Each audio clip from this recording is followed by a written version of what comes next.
So we have arrived at our afternoon tea at the Prince of Wales Hotel in Niagara on the Lake, Canada. We have a 1 p.m. reservations. We're about 15 minutes early. Tea will take place in the drawing room. Walking in the Prince of Wales Hotel here. This is where you would have the afternoon tea. We're going to the drawing room for tea. Alright, we're going to go on the side door here. So they have multiple doors, but we're doing a side door.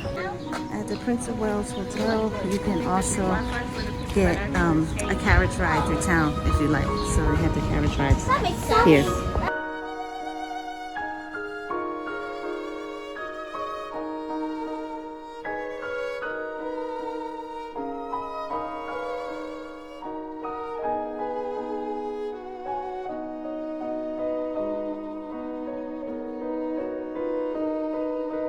So we're getting ready to walk the red carpet inside the Prince of Wales Hotel for afternoon tea.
Afternoon tea, a quintessentially British tradition, has a rich history that dates back to the early 19th century.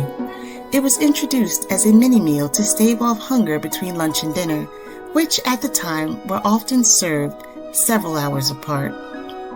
The concept of afternoon tea is credited to Anna, the Duchess of Bedford, one of Queen Victoria's ladies-in-waiting.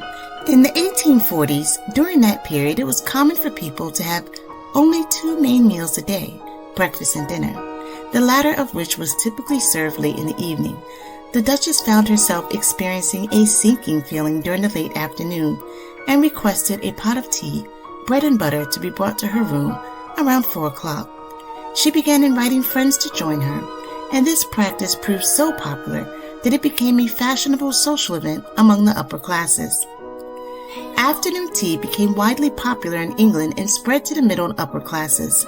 It was initially a private gathering for the elite, but as the 19th century progressed, it became more accessible and a significant part of social life. Women of the era would change into long gowns, gloves, and hats for their afternoon tea, which was typically served in the drawing room between 4 and 5 o'clock. A traditional afternoon tea consists of 3 courses: savory finger sandwiches including cucumber, egg, and cress, smoked salmon, and mustard. Scones with clotted cream and jam, often considered the heart of afternoon tea, and pastries and cakes, a variety of sweet treats like Victoria sponge, eclairs, and tartlets. There is often a confusion between high tea and afternoon tea. Despite its lofty name, high tea was a meal for the working classes, taken at the end of the workday around 6 p.m.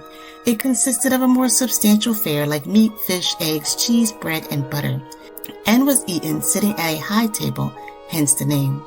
Afternoon tea, on the other hand, was traditionally served on low tables, akin to what we might now call a coffee table.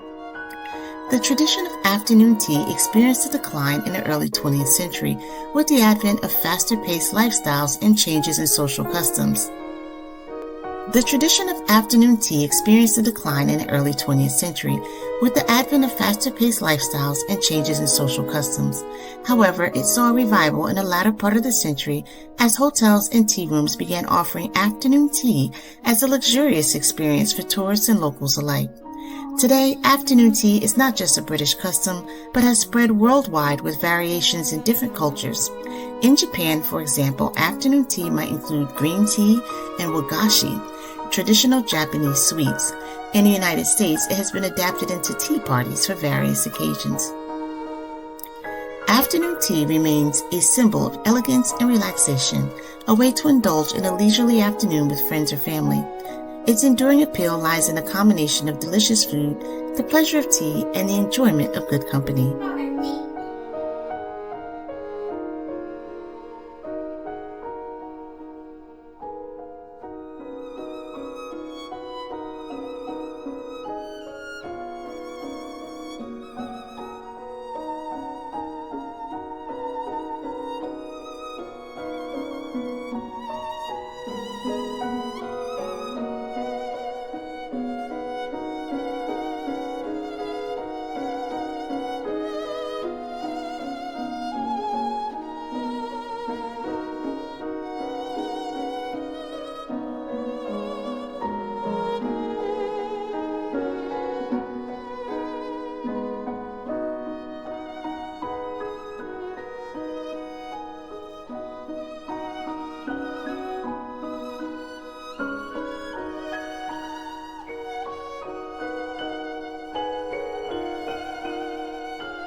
In a cozy nook by the fire's warm glow, we gather with joy as the teapot does flow, the chatter of loved ones, laughter so free.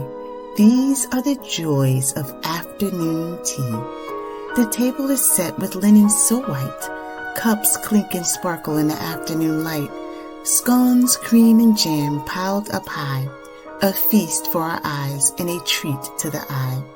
The kettle sings softly, a comforting song, as we sip and we savor the moments along. The scent of fresh pastries, sweet in the air, with each bite, love and care.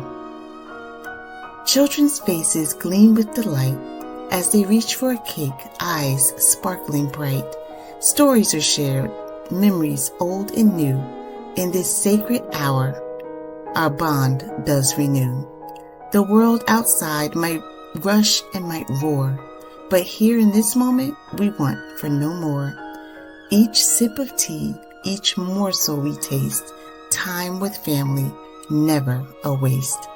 So here's to the joy of afternoon tea, with family beside us as it should be. In these simple pleasures, hearts find their glee, bound together forever in sweet harmony.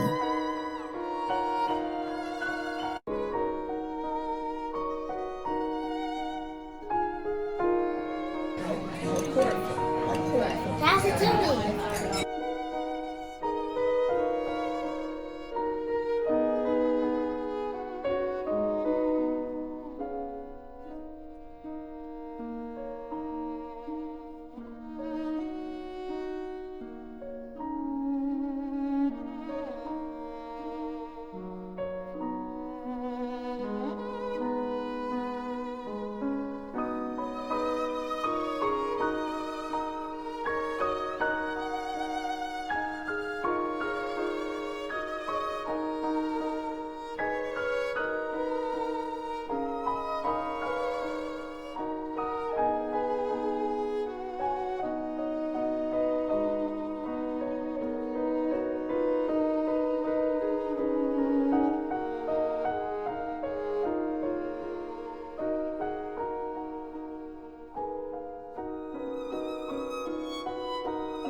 We're in the Prince of Wales Hotel. We just kind of stumbled upon it in the pool. It is fabulous. It has jacuzzi, everything. Even has the phone for emergency. So definitely I would recommend Prince of Wales Hotel for not just more than afternoon tea, but for a stay as well.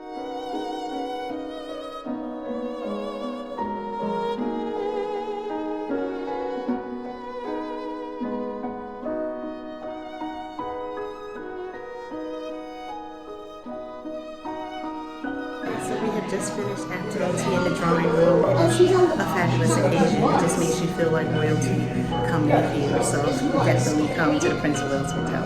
Would you recommend it? Push it.